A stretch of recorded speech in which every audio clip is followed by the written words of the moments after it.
आपको ये मानना पड़ेगा कि शेख हसीना भारत के लिए बहुत अच्छी थी और हमारे साथ उनके व्यक्तिगत रिश्ते भी बहुत अच्छे रहे हमारे नेताओं के, लेकिन अपने देश में प्रजातंत्र को उन्होंने समाप्त किया। उन्होंने 10 साल तक लीडर ऑपोजिशन को जेल में रखा, जेल में हैं खालिदा जिया। उसके अतिरिक्त जो इलेक्शन हुआ उसमें ऑपोजिशन के साथ ने रिगिंग का आरोप लगाया और पार्टिसिपेट भी नहीं किया इलेक्शन के प्रोसेस के अंदर। स्टूडेंट्स को वो कंट्रोल नहीं कर पाई। सुप्रीम कोर्ट बहुत लेट आया अपने वक्तव्य को लेकर के, तब तक सारे पॉलिटिकल स्पेक्ट्रम उसके अंदर कूद पड़ा था। वायलेंस आज हो रही है, लेकिन कल नहीं, पर बांग्लादेश के अंदर क्या हुआ, बांग्लादेश के अंदर क्या हुआ, वो हमको भली भांति पता है।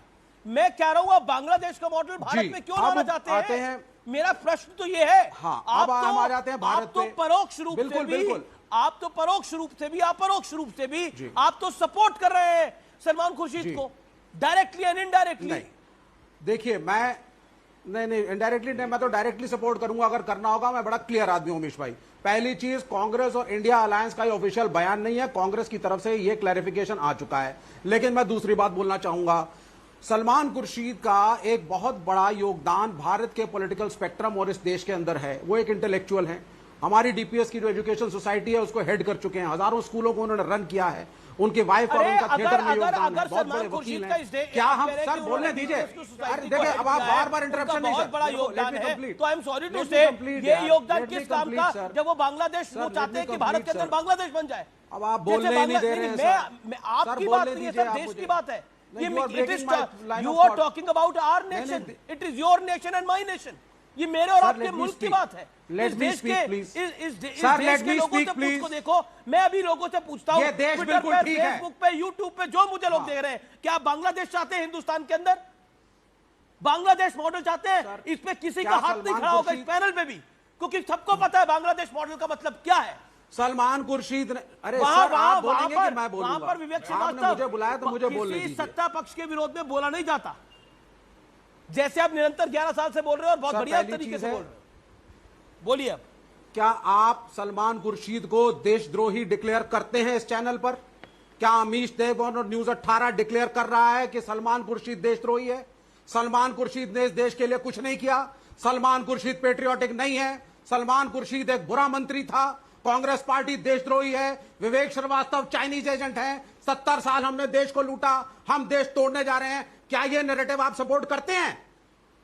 सलमान खुर्शीद ऐसे नहीं है और किसी ने नहीं कहा कि भारत के अंदर अराजकता हो, लेकिन जब आप प्रजातंत्र का खून करते हैं, 800 किसान मरते हैं बॉर्डर के ऊपर और प्रधानमंत्री सो के उठते हैं। प्रजातंत्र का खून 1975 में हुआ था। सुन लीजिए। नहीं, मैंने आपको मौका दिया। अरे सर बोलिए, देखिए, प्रजातंत्र का कत्ल अगर हुआ तो 1975 में हुआ, जब स्वर्गीय इंदिरा गांधी ने इमरजेंसी लगाई, कांग्रेस की सरकार थी, तभी हुआ प्रजातंत्र का कत्ल। उससे पहले नहीं हुआ था, उससे पहले नहीं हुआ था। और सलमान खुर्शीद को देशद्रोही डिक्लेयर करने वाला अमीश देवगन कोई होता ही नहीं है, कोई होता नहीं है। लेकिन मैं प्रश्न जरूर खड़ा करता हूं कि क्या हम अपने देश में अराजकता को बढ़ावा देंगे? मैं अपने देश को बांग्लादेश मॉडल में नहीं चलने दे सकता। बतौर पत्रकार, बतौर हिंदुस्तानी। यह सिर्फ एक वार्निंग है। किस बात की वार्निंग है? नहीं तो आप बताइए ना, 800 किसान जब मर गए थे, किसान आंदोलन था, किस बात की वार्निंग? क्या सो रहे थे उस वक्त? ओके, वेट करा। ये क्या बोल रहे हैं? मरेगा। ओके, खालिस्तानी बोला गया, नक्सली बोला गया हम लोगों को। वार्निंग है आप लोगों के लिए। श्रीवास्तव जी, थोड़ा वक्त दे दीजिए, थोड़ा सुन लीजिए। अब मुझे लगता है कि आप अच्छे से सुनेंगे जी। आप लोकतांत्रिक व्यक्ति हैं। बिल्कुल। अगर आपके इंडी अलायंस को जनता नकारे तो क्या आप चलेंगे अराजकता के सहारे? क्या आप मानते हैं विवेक, किसी ने नहीं कहा ऐसा। होल्ड ऑन, क्या आप मानते हैं कि राहुल गांधी को यह हक था कहने का कि मोदी को डंडा पड़ेगा? क्या आप मानते हैं कि एक सिटिंग प्रधानमंत्री के बारे में दिल्ली के एयरपोर्ट पे नारा लगेगा कि मोदी तेरी कब्र खुदेगी? क्या आप इसकी आलोचना करते हैं? सिटिंग प्रधानमंत्री के कितने वक्तव्य गिरा दूं सर? के तमाम नमूने, सिटिंग प्रधानमंत्री के कितने वक्तव्य गिरा दूं? ये तरीका ठीक नहीं है। ज्यादा बच्चे पैदा करने वाले तरीका ठीक नहीं है। ये शब्द सिटिंग प्रधानमंत्री के थे ना। आपको इतनी शालीनता नहीं है कि आप विपक्ष को सुन सके। आप सर आप बोलिए सर, आप मेरे अभिन्न मित्र हैं, बोलिए। आप सुन लीजिए पूरा, फिर आप बोलिएगा सर, प्लीज। देखिए विवेक श्रीवास्तव जी, अराजकता का बयान सलमान खुर्शीद ने दिया है। जो महबूबा मुफ्ती ने कहा वो चिंता का विषय है, और जो सज्जन वर्मा ने मध्य प्रदेश में बोला वो तो जेल जाने लायक हरकत है। इस देश में अराजक बयानों की कोई जगह नहीं है। मैं मानता हूं कि भारत का लोकतंत्र आजादी के पहले से भी क्योंकि इसका आजादी का आंदोलन ही बहुत लोकतांत्रिक था, सविनय अवज्ञा आंदोलन था, अहिंसा से भरा आंदोलन था। तो भारत का लोकतंत्र इसकी जड़ों में है और इसका सबसे बड़ा सबूत है कि 18वीं लोकसभा तक इलेक्शन कमीशन इलेक्शन द्वारा सत्ता परिवर्तित होता रहा, अलग अलग राज्यों में भी सत्ता का परिवर्तन हुआ और सुप्रीम कोर्ट का कोई एक भी फैसला अब तक अमान्य करार नहीं हुआ, वो फैसला लागू हुआ। इस देश में अगर आप ये कहें कि मोदी के घर में घुसेंगे, ये क्या, ये अराजक नहीं है? आप कहेंगे बांग्लादेश बन जाएगा, ये अराजक नहीं है? हमारे देश में ऐसी कौन सी स्थिति पैदा हुई है जिसमें आप ये कह रहे हैं? आज भी संसद हर बिल पर बहस करता है, बहस के बाद बिल पास होता है। आप किसान आंदोलन की बात कर रहे हैं, किसान आंदोलन में कुछ किसान लाल किला पे भी चढ़ गए थे। क्या एक गोली चली किसान आंदोलन में? क्या सरकार ने गोलियां चलाई थी किसान आंदोलन में? जो इमरजेंसी के समय छात्र आंदोलन में किसान आंदोलन में कांग्रेस ने गोलियां चलाई, आपको याद होगा कांग्रेस ने बिहार में छात्र आंदोलन में गोलियां चलाई थी, लेकिन भारतीय जनता पार्टी ने एक गोली कहीं नहीं चलाई। मैं मानता हूं कि 800 किसान जो किसान आंदोलन में मारे गए किसी अन्य कारणों से, सरकार ने उनको नहीं मारा, वो एक चिंता का विषय है और उनके प्रति गहरी संवेदना है। लेकिन अगर आप ये कहेंगे कि बांग्लादेश बन जाएगा तो शर्म आनी चाहिए। वो खालिस्तानी कहा गया सर, उन नेताओं को हर सरदार खालिस्तानी हो जाता है इस देश में। बात बोलने के लिए भाजपा विरोधी सलमान खुर्शीद ने एक सिरफिरे जैसे व्यक्ति के रूप में बयान दिया है।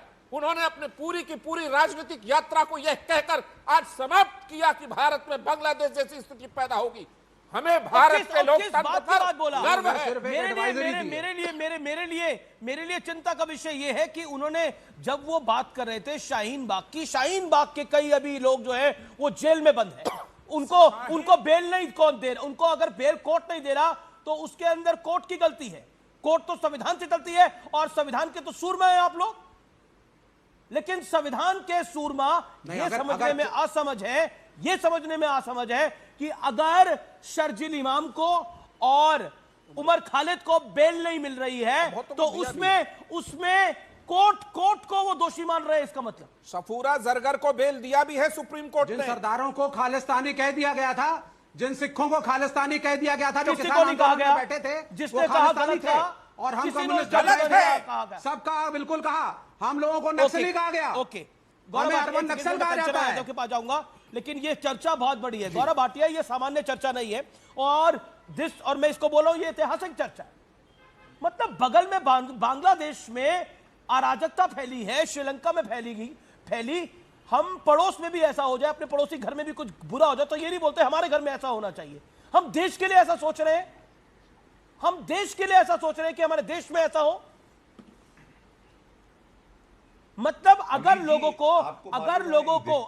लोगों को मौका मिले पहली फुर्सत का, मैं आपको ये लिख के दे रहा हूं, पहली फुर्सत का मौका मिले, पाकिस्तान के, बांग्लादेश के, अफगानिस्तान के, श्रीलंका के पहली फुर्सत में भारत आएंगे ये लोग। अभी खबर आ रही है कि बांग्लादेश से घुसपैठ की कोशिश हो रही है क्योंकि उनको पता है भारत के अंदर उनका मान है, सम्मान है, भारत के अंदर रिलीजियस टॉलरेंस है, तभी तो यहां पर हिंदू मूल है, लेकिन उसके बावजूद यहां पे मुस्लिम पॉपुलेशन बड़ी है। बांग्लादेश में बड़ी है क्या हिंदू पॉपुलेशन? पाकिस्तान में बड़ी है क्या? अफगानिस्तान में? अरे समाप्त हो गई जी, घटने की तो बात ही कम है, समाप्त ही हो गई। गौरव भाटिया। अभी जी देखिए, जो अब मैं कहने जा रहा हूं, विवेक जी जो है वो दूसरी पार्टी से है, विपक्ष में है, लेकिन मेरी किसी बात से असहमत नहीं होंगे क्योंकि वो जनता का भाव है। सबसे पहले उन्होंने कहा सलमान खुर्शीद का योगदान, तो मैं विवेक जी से यह कहूंगा कोई योगदान देश से बढ़कर नहीं होता है। और हां, सलमान खुर्शीद का ही योगदान है जब उन्होंने बताया सोनिया गांधी बाटला हाउस में आतंकवादी मारे गए तो उनके लिए रोई, लेकिन आज जब अल्पसंख्यक जो हैं बांग्लादेश में हिंदू और जो वहां पे सिख है उनके लिए एक वक्तव्य किसी का नहीं आया। दूसरी बात, प्रियंका वाड्रा गांधी अमीर जी अभी एक सप्ताह पहले फिलिस्तीन के लिए ट्वीट करती हैं। आज जब हिंदू और सिख प्रताड़ित हो रहे हैं, क्यों कांग्रेस पार्टी एक शब्द नहीं बोल रही? क्या ये तुष्टीकरण की राजनीति नहीं है? और ये क्या है? ये राहुल गांधी की टूल किट है, जो टूल किट उन्होंने जॉर्ज सोरस से सीखी है। और नरेंद्र मोदी जी से नफरत करते करते ये लोग भारत से नफरत करने लगे हैं। विवेक भाई, मैं आपसे पूछना चाहता हूं, आज क्या ये नहीं पूछा जाना चाहिए 55 इस्लामिक मुल्क हैं, क्यों नहीं उन 55 इस्लामिक मुल्क को इंसानियत के नाते ये कहना चाहिए जो हिंदुओं के और सिखों के साथ हो रहा है, जिनकी मदद भारत की सरकार करेगी, उनके लिए एक शब्द बोले। 20 करोड़ मुसलमान हमारे देश में हैं। मैं भारत का नागरिक होने के नाते सुनना चाहता हूं, 20 करोड़ मुसलमान आज बोले कि जो गलत हो रहा है वो गलत है और अल्पसंख्यकों को इस तरह से प्रताड़ित नहीं करना चाहिए। और इसी के साथ एक बात अमीर जी मैं और कहना चाहता हूं। देखिए, कुछ ऐसे मौके आते हैं जब पूरे देश को एकजुट हो जाना चाहिए और ये कहना चाहिए कि भारत का लोकतंत्र पूरे विश्व में सबसे मजबूत है और प्रधानमंत्री नरेंद्र मोदी जी को इस बात का श्रेय जाता है, 140 करोड़ जो सहिष्णु जनता है उसको श्रेय जाता है कि 75 साल की आजादी में कभी भी हमने डिक्टेटोरियल, कभी भी तानाशाह का रूल नहीं देखा है। हमने देखा है लोकतंत्र।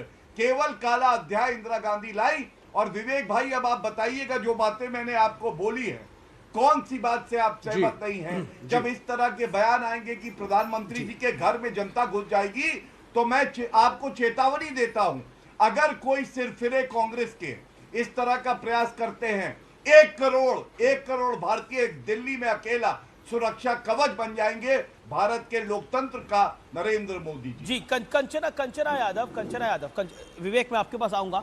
कंचना यादव, ये बयान जो था ये बैड टेस्ट में दिया गया बयान है और ये उत्तेजना से भरा बयान है। ये